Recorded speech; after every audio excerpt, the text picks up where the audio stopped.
और उत्तर प्रदेश की योगी आदित्यनाथ सरकार के दूसरे कार्यकाल का पहला विधानमंडल बजट सत्र 23 मई से होगा। विधानसभा अध्यक्ष सतीश महाना ने 31 मई तक प्रस्तावित इस विधानमंडल बजट सत्र का तारीखवार कार्यक्रम शनिवार को स्वीकृत किया है। आपको बता दें कि उत्तर प्रदेश के योगी आदित्यनाथ सरकार के दूसरे कार्यकाल का पहला विधानमंडल बजट सत्र 23 मई से प्रारंभ होगा। आपको बता दें कि इस सत्र के दौरान योगी आदित्यनाथ सरकार 26 मई को अपने दूसरे कार्यकाल का बजट पेश करेगी।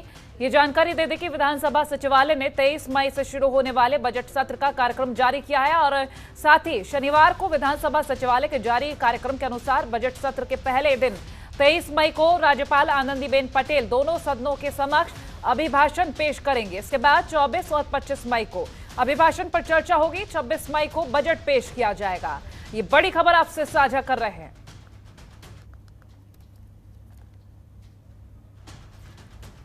रामानुज भट्ट हमारे साथ जुड़ गए हैं अधिक जानकारी के लिए। रामानुज, बजट सत्र को लेकर जितनी भी तैयारियां सब कुछ सामने आ रहा है, फिलहाल क्या अपडेट है? देखिए कोमल, अगर बात की जाए कि बजट सत्र की तैयारियां पूरी कर ली गई हैं, सभी विभागों से जो है उनकी क्षमता है उसकी मांग ली गई है। और इसमें सबसे बड़ी बात यह है कि 23 तारीख से बजट शुरू होगा और 31 मई तक चलेगा। और इसमें एक दिन यानी कि रविवार को सिर्फ जो है सदन नहीं चलेगा, बाकी पूरे दिन जो है सदन चलेगा। शनिवार को भी इस बार सदन चलेगा, लेकिन सबसे पहले जो है 23 तारीख को राज्यपाल का अभिभाषण होगा दोनों सदनों में और उसके बाद से 24 और 25 तारीख को इस पर चर्चा होगी और 26 तारीख को जो है योगी सरकार का भारी भरकम बजट जो है वो पेश होगा और पहला बजट होगा जो दूसरे कार्यकाल का। और ऐसे में सबकी नजरें टिकी हुई हैं कि किसानों को क्या मिलेगा, बिजली से राहत के लिए क्या मिलेगा और इसके साथ साथ किसानों की जो माफी है उसमें क्या क्या रियायतें होंगी। तो ऐसे में तमाम जो चीजें हैं उस पर जो बजट सत्र है उसी पर सबकी नजर टिकी हुई है कि आने वाला जो विधानसभा सत्र का जो बजट सत्र है उसके अंदर इस बार 26 मई को जनता के लिए क्या कुछ होता है मुख्यमंत्री योगी आदित्यनाथ के बजट पिटारे के अंदर। और ऐसे में सबसे बड़ी बात है कि पूरा प्रदेश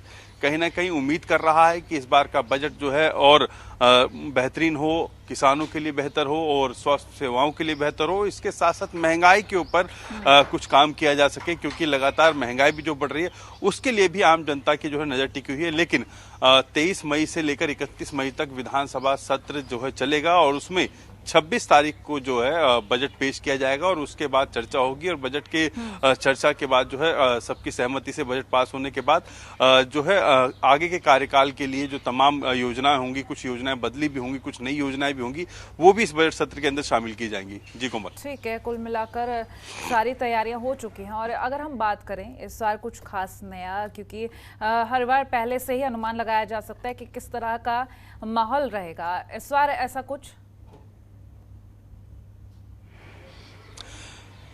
देखिए कोमल, अगर बात की जाए कि बजट सत्र जो है दोनों सभी सदनों को जो है कहीं ना कहीं भेजा जाता है और इसमें सबसे बड़ी बात है दोनों सदनों से पास किया जाता है। लेकिन सबसे बड़ी बात है कि उत्तर प्रदेश की विधानसभा के अंदर इस बजट सत्र को जब टेबल किया जाएगा और इसमें उससे पहले ही तमाम जो विपक्ष के नेता हैं उनको बुलाकर एक बैठक की गई थी ताकि इस सत्र को सुचारू रूप से चलाया जाएगा और इसके लिए बैठक के बाद ही जो है बजट सत्र चलेगा। और उसमें सबसे बड़ी बात है कि उत्तर प्रदेश की जनता के लिए क्या कुछ होगा।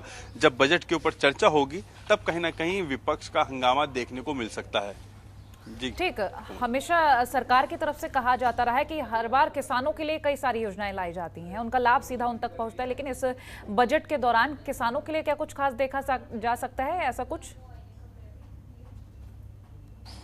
देखिए कोमल, किसानों के लिए जो है सस्ती बिजली और बिजली जो पिछली थी उसमें मुक्त करने की बात की जा रही थी और किसानों की सिंचाई के साधन के लिए बढ़ाने के लिए जो है माना जा रहा है कि इस बार बजट बढ़ाया जा सकता है सिंचाई का भी। और इसके साथ साथ ग्राम विकास क्षेत्र के अंदर अगर बात की जाए तो ग्रामीण विकास के अंदर जो किसानों के समूह हैं उनको कई योजनाओं से लाभ मिल सकता है और ऐसे में किसानों के जो उपकरण है उसके ऊपर सब्सिडी दी जा सकती है। तो ऐसे में कई चीजें हैं और किसानों की खाद और इसके साथ साथ बिजली के साथ साथ जो बीज हैं उसके लिए भी माना जा रहा है कि सरकार सब्सिडी दे सकती है और सिंचाई पर जो है कहीं ना कहीं एक बड़ी राहत दे सकती है सरकार। लेकिन सबसे बड़ी बात है किसान अभी भी गन्ना मूल्य को लेकर जो कहीं ना कहीं चिंतित हैं और इन गन्ना मूल्यों पे भी माना जा रहा है कि इस बार सरकार पिछली बार की अपेक्षा जो है इस बार सरकार कुछ ना कुछ बेहतर कर सकती है गन्ना किसानों के लिए। और ऐसे में गन्ने के लिए जो है माना जा रहा है कि इस सत्र के अंदर एक शुगर मिल जो है नई शुगर मिलें लगाई जा सकती हैं और गन्ना उत्पादकों के लिए कहीं ना कहीं इस बार भी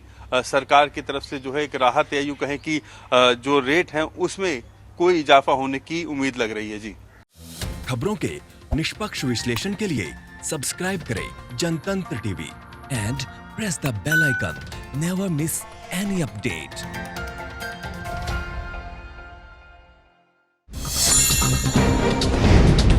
डाउनलोड कीजिए जनतंत्र टीवी ऐप को, जो कि अवेलेबल है गूगल प्ले और ऐप स्टोर पर। अधिक जानकारी के लिए अभी डाउनलोड करें।